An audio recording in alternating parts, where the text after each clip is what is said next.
அன்பான பார்வையாளர்களே, வணக்கம். இன்று நாம் பயணம் செய்யப் போகும் தலம் நாகப்பட்டினம் மாவட்டத்தில் உள்ள சிறுகுடி லோகநாத பெருமாள் திருக்கோவில். இது 108 திவ்ய தேசங்களில் ஒன்றாக போற்றப்படுகிறது. இந்த கோவிலின் பெருமை என்ன தெரியுமா? இங்கு பக்தர்களின் அனைத்து வேண்டுதல்களுக்கும் உடனடியாக அருள் புரியும் பெருமாள் இருப்பதால்தான். ஸ்தல புராணம். சிறுகுடி என்றால் சிறிய குடி என்று பொருள். பழங்காலத்தில் இங்கு வாழ்ந்தவர்கள் மிகவும் எளிமையானவர்கள். அவர்கள் தினமும் விஷ்ணு நாமம் ஜெபம் செய்து தர்மம் செய்து வாழ்ந்ததால் இங்கு இறைவன் அவதரித்தார் என்று கூறப்படுகிறது. இங்கு திருவேங்கடமுடையான் லோகநாதன் என்ற பெயரில் பெருமாள் உலகின் அதிபதி என பல்லாண்டுகள் அருள் புரிகிறார். அவருடன் திருமாமணிவல்லி தாயார் சந்நிதியும் மிக அழகாக உள்ளது. பெருமாள் திகழும் வடிவம். பெருமாள் கடல் போன்ற நீல வண்ணத்தில் சங்கு சக்கரம் கதாயுதமுடன் மிக அழகான வீராசனத்தில் அருள் புரிகிறார். தாயார் எப்பொழுதும் பக்தர்களின் வேண்டுகோளை நிறைவேற்றும் அன்னையர் போல் இருக்கிறார். அழகும் சிறப்பும். இந்த கோவில் நல்ல நீர்நிலைகள், பசுமையான புல்வெளிகள், பழமையான மண்டபங்கள் கொண்டு சூழப்பட்டுள்ளது. ஆழ்வார்கள் பாடிய பாசுரங்கள் இங்கு பெருமாளின் மகிமையை எடுத்துரைக்கின்றன. குறிப்பாக திருமங்கையாழ்வார் இந்த தலத்தை தனது பாடல்களில் பெரிதும் புகழ்ந்துள்ளார். பெருமாள் தரிசனத்தின் பலன்கள்.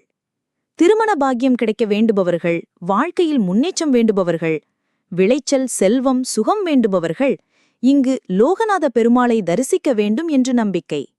விழாக்கள். இந்த கோவிலில் ஆண்டுதோறும் பிரம்மோற்சவம் மிக விமர்சையாக நடத்தப்படுகிறது. அதோடு வைகுண்ட ஏகாதசி அன்று பக்தர்கள் பெருமாளை தரிசிக்க வரிசையாக நிற்பார்கள். அன்றைய தினம் பரமபத வாசல் திறக்கப்படும் போது அனைவரும் மோட்சமடையும் வாய்ப்பு கிடைக்கும் என்ற நம்பிக்கையில் பங்கேற்கிறார்கள். கோவில் அமைப்பு. கிழக்கு கோபுரம் அழகாக உயர்ந்து நிற்கிறது.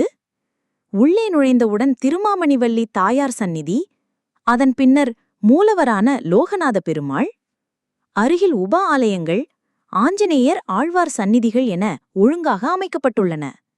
பக்தர்கள் அனுபவம். இங்கு செல்வோர் பலர் கூறுவது, கோவிலுக்குள் நுழைந்தவுடனே மனம் அமைதியாகிறது. பெருமாளின் முகத்தில் ஒரு சிரிப்பு போல இருக்கும்.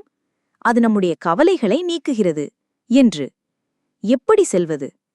சிறுகுடி நாகப்பட்டினம் மாவட்டத்தில் அமைந்துள்ளது. நாகப்பட்டினத்திலிருந்து சுமார் 20 கிலோமீட்டர் தொலைவில் உள்ளது. சாலை வழியாக பேருந்து வசதி மிக எளிதாக கிடைக்கிறது. அன்புடைய பார்வையாளர்களே, இன்று நாம் கண்டது சிறுகுடி லோகநாத பெருமாள் திருக்கோவில் பற்றிய மகத்துவம். நீங்களும் ஒருமுறை இந்த தலத்தை தரிசித்து உலகநாயகனின் அருளை பெற்றுக்கொள்ளுங்கள். இன்றைய வீடியோ உங்களுக்கு பிடித்திருந்தால் லைக் பண்ணுங்க, ஷேர் பண்ணுங்க, சப்ஸ்கிரைப் பண்ணுங்க. மீண்டும் ஒரு புதிய தல வரலாற்றோடு சந்திப்போம்.